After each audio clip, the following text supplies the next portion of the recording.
हरिओम। आप सभी को हमारा मुस्कुराता हुआ नमस्कार। आज हम बात करेंगे हाउ टू सिट प्रॉपरली, कैसे बैठना चाहिए। आप कहेंगे बैठना कैसे चाहिए, तुम बचपन से बैठते आए हैं, है ना। जो भी आपका उम्र है कहेंगे कि ये कोई बात है, बैठना कैसे चाहिए। हम मोस्टली किस प्रकार से बैठते हैं, आपने देखा हो, जब भी हम बैठते हैं इस प्रकार से बैठते हैं। आप देख लीजिए कैसे बैठते हैं, ये ऐसे बैठते हैं, है ना। कमर हमारी नीचे जाती है, चेस्ट ऐसा होता है। तो अब देखिए क्या हुआ, मेरा पेट आगे आ गया, है ना, और छाती पिचक गया। एक्चुअली बैठना कैसा है, इस प्रकार से छाती तान के बैठना चाहिए। कहते हैं ना, गर्भ से छाती फुला हुआ रहना चाहिए। अब हम समझते हैं जब हम सीधा नहीं बैठते तो उसका क्या साइड इफेक्ट है ना। जब आप इस प्रकार से, मोस्टली हम देखते हैं कि सीधा बैठो बोलते हैं तो हम क्या करते हैं, ऐसे हो जाते हैं और थोड़ी देर में वापस ऐसे हो जाते हैं। अब हम समझेंगे कि ऐसे बैठने से नुकसान क्या है। जब आप ऐसे बैठते हैं तो पहली बात तो आपका क्या हुआ, पेट आगे आ गया, है ना। कोई भी नहीं चाहता कि पेट आगे आए। दूसरा बात, हमारा चेस्ट कंप्रेशन हुआ। क्या हुआ, चेस्ट कंप्रेशन हुआ। और चेस्ट कंप्रेशन होगा तो लंग्स कॉन्ट्रैक्शन होगा तो ऑक्सीजन प्रॉपर मात्रा में नहीं जाएगी। क्या नहीं जाएगी, ऑक्सीजन प्रॉपर मात्रा में नहीं जाएगा तो हमारे लंग्स कमजोर हो जाएंगे। और दोनों लंग्स के बीच में क्या है मालूम है आपको, प्यारा सा हार्ट, वो भी बेचारा कंप्रेस होगा तो प्रॉब्लम्स हार्ट की भी बढ़ती जा रही है।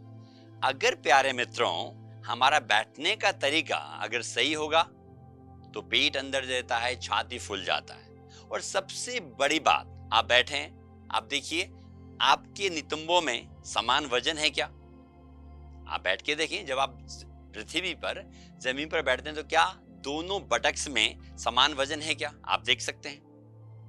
और आप ध्यान से देखेंगे तो किसी के दाहिने बटक्स में ज्यादा वजन होता है, किसी के बाएं बटक्स में ज्यादा वजन होता है। और आप शरीर के भार को महसूस करेंगे। आप मानिए जब आप फोर व्हीलर कार चलाते हैं, एक टायर नीचे तीन टायर ऊपर होगा तो आप चला पाएंगे क्या, मेरे ख्याल से नहीं। क्या बोलते हैं, गाड़ी का अलाइनमेंट बिगड़ गया। और गाड़ी का अलाइनमेंट बिगड़ गया तो क्या चांसेस होते हैं मालूम है ना, गाड़ी खर्चा ज्यादा मांगती है, मतलब हमारा शरीर भी खर्चा ज्यादा मांगेगा। और दूसरा बात, एक्सीडेंट के चांसेस ज्यादा रहते हैं, मतलब एक्सीडेंट हो सकता है कभी भी। तो जब हम इस प्रकार से बैठते हैं तो अभी हम छोटा सा एक आजमाएंगे। जब हम बैठे हैं अभी आप देख सकते हैं इक्वल वेट नहीं है। अब बात है इसको इक्वल कैसे करें, कैसे अलाइन हो। उसके लिए अगर मैं राइट बटक्स का स्किन, देखिए ये जो राइट बटक्स का उसका स्किन राइट साइड से बाहर की तरफ खींच दूंगा इस प्रकार से, और बाएं तरफ का बाएं तरफ से खींच दूंगा। और आप बैठ के देखें क्या डिफरेंस आता है, उधर इक्वल वेट होता है। क्या होता है, इक्वल वेट। इक्वल वेट होगा तो आप ज्यादा देर तक आराम से बैठ पाते हैं, पहली बात। और दूसरी बात, जब आप बैठेंगे तो थकान नहीं होगा। और तीसरी बात, जब हम इधर ध्यान देते हैं तो हमारा ये पार्ट्स अपने आप अंदर की तरफ जाता है। तो आप जब भी बैठें दोनों बटक्स में समान वजन होना चाहिए। अगर आप वापस ऐसे करके देखिए, मैं ऐसे किया और अपने शरीर को ऐसे छोड़ दिया, क्या किया, ऐसे छोड़ दिया, तो आप फील करेंगे वापस से हमारा अलाइनमेंट बिगड़ गया। इसका मतलब हम जब भी बैठते हैं बॉडी को अलाइन करके नहीं बैठते। तो सिंपली जब तक हमारा आदत में नहीं आता, जब भी आप जमीन पर बैठें तो इसलिए आप क्या करना है, राइट बटक्स को राइट साइड से उठाना है इस प्रकार से, लेफ्ट को लेफ्ट से ऐसे उठाना है। और आप इस प्रकार से बैठेंगे तो हमारे दोनों नितंबों में समान वजन होगा। समान वजन होगा तो हम लंबे समय पर बैठ पाएंगे। और दूसरा बात, जब भी हम बैठें हमारा पेट अंदर होना चाहिए, तब होगा जब हमारा सीना फुला हुआ रहेगा। क्या कहते हैं ना, सीना चौड़ा होना चाहिए। उसके लिए क्या करना है, रोल आवर शोल्डर्स, कंधे को ऐसा रोल किया आपने और ऐसे करके छोड़ दिया। अब देखिए क्या हुआ, छाती फुल गया।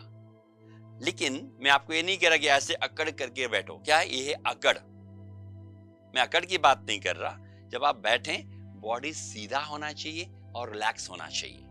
अगर आप किसी इमारत को बनाते हैं तो आपने देखा ब्रिक्स कैसे रखे रहते हैं, एक के ऊपर एक, है ना। अगर आप उस ब्रिक्स को थोड़ा सा टेढ़ा मेढ़ा रखेंगे तो क्या होगा, उस इमारत की जो नींव है अगर कमजोर होगी तो ढहने के चांसेस होते हैं। वैसे हमारा जो स्पाइन है उसको स्वस्थ रखना है, बलिष्ठ रखना है, तो हमारा सीधा बैठने का आदत होना चाहिए।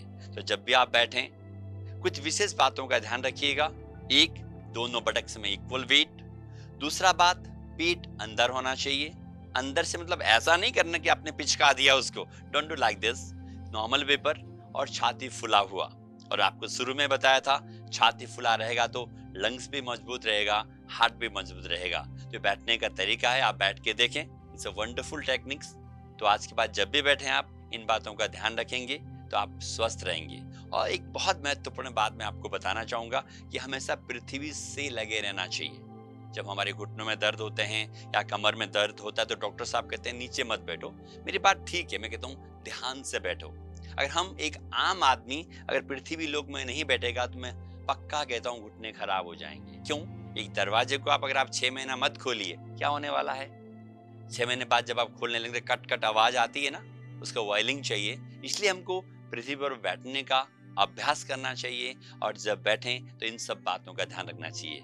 आप सभी का बहुत बहुत आभार। आपसे उम्मीद करता हूं कि आप आज के बाद हमें देखकर सीधे बैठेंगे और ज्यादा से ज्यादा लोगों को मोटिवेट भी करेंगे ताकि लोग सीधे बैठें। और कहते हैं ना, सीना तना हुआ रहना चाहिए और गर्व से सीना तना हुआ रहे। आप सभी का बहुत बहुत आभार। आप सभी खुश रहें, मस्त रहें और आनंदित रहें।